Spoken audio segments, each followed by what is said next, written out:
Hello everyone, welcome to English with Evelyn. और आज इतना अच्छा वीडियो बनाने वाली हूँ मैं, इतना अच्छा कंटेंट सिखाने वाली हूँ आप लोगों को, बहुत ही बढ़िया होने वाला है। पता है जो मैं अभी कर रही हूँ इसको क्या कहते हैं? इसको बोलते हैं अपने मुँह मियाँ मिट्ठू होना, ठीक है। लेकिन मैं तो इंग्लिश टीचर हूँ, मैं तो हिंदी टीचर नहीं हूँ। तो मैं क्या कर रही हूँ? I am blowing my own trumpet. मतलब समझ में आया आपको इसका?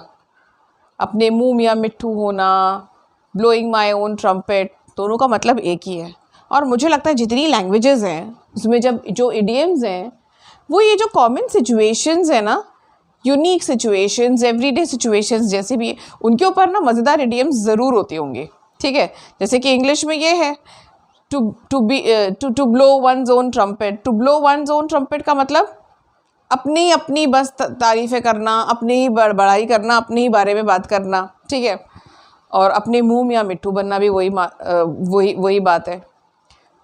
कभी आपने सोचा कि ये अपने मुँह मियाँ मिट्ठू बनना कैसे, इसका मतलब क्या होता है? अपने मुँह मियाँ मिट्ठू बनना, अपने मुँह मियाँ मिट्ठू बनना मतलब मैंने सोचा और मुझे ऐसा लगता है कि जैसे कोई मिट्ठू पिंजरे में बैठे बैठे अपने आप को बोले मियाँ मिट्ठू, मतलब अपने आप ही अपने नाम के आगे अपने आप को इज्जत दे रहे और मियाँ लगा लिया, तो वो इसलिए उसको कहते हैं अपने मुँह मियाँ मिट्ठू, अपने मुँह मियाँ मिट्ठू, अपने मुँह से ही अपनी तारीफ़ करना, ठीक है। तो ये तो हुआ है एक इडियम। ऐसे बहुत सारे इंटरेस्टिंग इडियम्स हैं जो इंग्लिश और हिंदी में ऑल्टरनेटिवली यूज़ किए जा सकते हैं। मतलब हिंदी में बोल रहे हैं तो हम इस इडियम को बोलेंगे और इंग्लिश में बोल रहे हैं तो हम इन इडियम्स को बोल सकते हैं, ठीक है। और ये मैंने ऐसे क्यों किया है ना, क्योंकि मुझे बहुत सारी इडियम्स ऐसी हैं जो बड़ी इंटरेस्टिंग हैं, इंग्लिश में भी हैं वो और हिंदी में भी हैं, ऑलमोस्ट सेम मीनिंग है उनका, और याद करने में आसानी होगी। अगर इनमें से कोई भी आपको अगर याद है तो आपको उसका हिंदी काउंटर पार्ट याद करने में आसानी होगी। आपको एक बार हिंदी मीनिंग पता चल जाएगा कि अच्छा ये तो मैं जानता हूँ, तो उसको आपको इंग्लिश में उसको जब यूज़ करना होगा तो आपको आसानी होगी, है ना। और इडियोमैटिक यूज़ जो है लैंग्वेज का, वो न सिर्फ आपकी लैंग्वेज को रिटन और स्पोकन दोनों को बहुत इंटरेस्टिंग बनाता है, but it takes you closer to the near native command. तो चलिए गपशप बंद करते हैं और शुरू करते हैं आज का video, idioms and their Hindi counterparts. अब इसमें सबसे पहले हम करते हैं नाक में दम करना। बच्चे जैसे बोलते हैं ना, आजकल बच्चे नाक में दम कर देते हैं, है ना। मेरी सिस्टर के ट्विन्स हैं तो उसके नाक में दम कर देते हैं दोनों, है ना। क्या बोलेंगे उसको इंग्लिश में? My sisters twins drive her up the wall. मतलब किसी को इतना परेशान कर देना कि वो जाने का रास्ता ढूंढे, कहीं से भी मुझे रास्ता मिल जाए, चाहे वो दीवार से उठ करके, मतलब पूरा बैक फुट पे कर दिया आपको, और इंसान मतलब एस्केप करने के लिए कोई जगह ढूंढ रहा है, ऐसा कर देना, ठीक है। तो this is to drive someone up the wall, नाक में दम कर देना। फिर है एक तीर से दो शिकार करना, है ना। ये कॉमन है, ये मुझे लगता है आपको पता होगी इंग्लिश में क्या होता है। To kill two birds with one stone, एक तीर से दो शिकार करना। और ऐसा भी बोलते हैं एक पंथ दो काज, है ना। चलो पैदल ही बाजार चलते हैं, वॉक भी हो जाएगी और सामान भी ले आएंगे, तो एक पंथ दो काज हो गया, एक तीर से दो निशाने हो गए, या एक तीर से दो शिकार हो गए, ऐसे। फिर थाली का बैंगन या बेपैंदे का लोटा, है ना। ये हम किसके लिए यूज़ करते हैं? जिन लोगों का कोई एक फिक्स स्टैंड नहीं होता है, वो चाहते हैं कि हम यहाँ वालों की तरफ भी रहें, यहाँ की तरफ भी रहें, दोनों तरफ जो बोलना चाहते हैं, है ना। या जब जहाँ फ़ायदा दिखता है ना वहाँ पे उस तरफ लुढ़क जाते हैं, तो उनको कहते हैं थाली का बैंगन, है ना। थाली का बैंगन, थाली में बैंगन रख के उसको थोड़ा सा घुमाएंगे तो बैंगन की कोई फिक्स डायरेक्शन थोड़ी है ना, वो तो कहीं पे भी लुढ़क जाएगा। फिर बेपैंदे का लोटा, बेपैंदे का लोटा भी मतलब वही होता है जिसका कोई बेस ही नहीं है, ठीक है। इसके पीछे कोई इसका सॉलिड प्रिंसिपल नहीं है, किस वजह से ये इस साइड है या इस साइड है, दोनों तरफ रहना चाहता है। अब ऐसे इंसान को हम क्या बोलेंगे इंग्लिश में? He is someone who would run with the hare and hunt with the hounds. Hare मतलब क्या है? खरगोश। ये कहाँ से निकला है ये वाला इडियम इंग्लिश का? शिकार से, गेम कहते हैं ना इंग्लिश में शिकार को, तो विच इज़ अ स्पॉट। तो उसमें क्या होता है? हेयर क्या है? खरगोश जिसका शिकार किया जा रहा है, और हाउंड क्या है? हाउंड है शिकारी कुत्ता।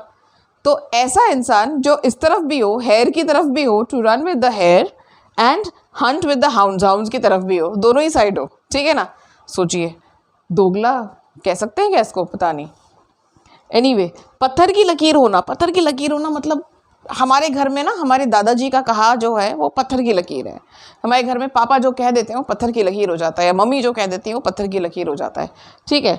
तो इसको क्या कहते हैं, the laws of the Medes and the Persians. पुरानी रेसेस की बात है, जो बहुत ही कट्टर हुआ करती थी ये रेसेस। तो इनके बारे में कि इनके जो लॉज थे सदियों सदियों सदियों तक चेंज ही नहीं हुए, है ना, दे वर नॉट फ्लेक्सिबल। तो इसलिए पत्थर की लकीर होना, the laws of the Medes and the Persians. Once our mother decide something, it becomes the laws of the Medes and the Persians. That means it's not easy to change it. Then अधर में छोड़ना, अधर में छोड़ना मतलब वो किसी को हेल्प करने के लिए आपने प्रॉमिस किया, ठीक है, कि हाँ हाँ तू ये वाला प्रोजेक्ट ले ले, हम दोनों मिल करके प्रेजेंटेशन करते हैं, और फिर वो गायब हो जाए, तो अब क्या हुआ, आप अब आप अधर में लटक गए हो, क्योंकि आपने तो अब दो लोगों ने मिल के करना शुरू करा प्रेजेंटेशन, और अब दूसरा वाला इंसान गायब है, तो अब आप अधर में लटक गए। तो उसको कहते हैं, oh don't trust Ramesh, he will leave you in the lurch. बीच में छोड़ देगा, मतलब आपको अब आप इनडिसाइसिव हो जाओगे, आपको समझ में नहीं आएगा आप क्या करें आगे, है ना। तो इसको कहते हैं अधर में छोड़ना। फिर होता है एक और, बाल की खाल निकालना। ये हम हिंदी में बहुत फ्रीक्वेंटली यूज़ करते हैं, बाल की खाल निकालना, क्योंकि बाल की खाल निकालना मुश्किल होता है। तो जो वो कर सके, मतलब वो कितना बारीकी से किसी चीज़ को उधेड़ सकता है, ठीक है। What it means is to pick to pieces. To pick to pieces मतलब इतना एनालाइज करना किसी चीज़ को, या इतना किसी चीज़ को क्रिटिकली एनालाइज करना कि आप उसको तार तार जार जार ही कर दें, बिल्कुल। जैसे कि निट पिकिंग भी बोलते हैं इसको, है ना। निट पिकिंग क्या होता है, निट पिकिंग मतलब जैसे आपके सर्दियों में कपड़ों पर जो बॉबिंग हो जाती है ना, निट्स कपड़ों के ऊपर वुलेंस पे यूजुअली रहता है, उसको निकालने को कहते हैं निट पिकिंग। और ये निट पिकिंग होता है मतलब अब आप किसी चीज़ में कमियां ढूंढ करके निकाल रहे हैं, तो उसे कहते हैं निट पिकिंग। और उसको ऐसा भी कह सकते हैं, to pick to pieces. Oh my aunt is very particular about certain things, you know, she will pick you to pieces. मतलब there is nothing which is going to escape her eyes. वो हर एक चीज़, जो भी चीज़ आपकी ऐसी है जो थोड़ी सी इधर उधर है, वो उसको पकड़ लेंगे और आपको उसके ऊपर लेक्चर दे देंगे। एड़ी चोटी का जोर लगाना, जी तोड़ कोशिश करना किसी चीज़ की, तो इंग्लिश में उसको बोलते हैं to move heaven and earth. Okay, my son wants to play in the nationals and he is moving heaven and earth to do so. ठीक है, एड़ी चोटी का जोर लगा रहा है। अपने ही पैर पर कुल्हाड़ी मारना, अपना खुद का नुकसान करने लगा, ये तो हम अच्छे से समझते हैं, ये भी कॉमन हिंदी इडियम है, अपने ही पैर पर कुल्हाड़ी मार लेना, है ना। मैंने सर को टेस्ट के बारे में याद दिला के अपने ही पैर पर कुल्हाड़ी मार ली, पर एकदम मुंह से निकल गया, हो जाता है ना ऐसे। तो इसका मतलब होता है इंग्लिश में to make a rod for one's own back. Rod मतलब छड़ी, ठीक है। To make a rod for one's own back मतलब ऐसा काम कर लेना कि अब वो मेरे लिए ही मुसीबत बन गया है ना। मैंने खुद ने ही ये अपने ऊपर ये मुसीबत लाई है। तो जब भी इस तरह की कोई सिचुएशन होती है तो हम उसको इंग्लिश में क्या बोलेंगे, to make a rod for one's own back. Alright, तो ये होती हैं हमारी कुछ idioms, English idioms and the Hindi counterparts. I hope you will remember them now. But you know, even just remembering them or just getting to know them is not important. The important thing here is that we use them. ठीक है, आप target बनाइए कि अब अगर जो हिंदी है इसमें से अभी तक आपने कोई यूज़ नहीं की, आप उनको यूज़ करिए, है ना। इंग्लिश वाली में से भी जो आपको इसमें लगता है कि ये तो मैंने कभी यूज़ नहीं करी, but I am going to find a way to use these. I'm telling you, you use these once, twice, 3 times and then it's going to become a part of your permanent vocabulary. आप नहीं भूलेंगे उसको, ठीक है। Your brain is, sharper than you think it is. Once you have used this in your sentences like 2-3 times, you see how well you'll remember it. ठीक है। तो language का तो यही एक फंडा है कि आप उसको जितना याद करेंगे उतना ही एब्जॉर्ब करेंगे, ठीक है। तो with this note of advice I will leave you all, and I also request you to please keep sharing my videos and liking it and subscribe it also. Bye bye.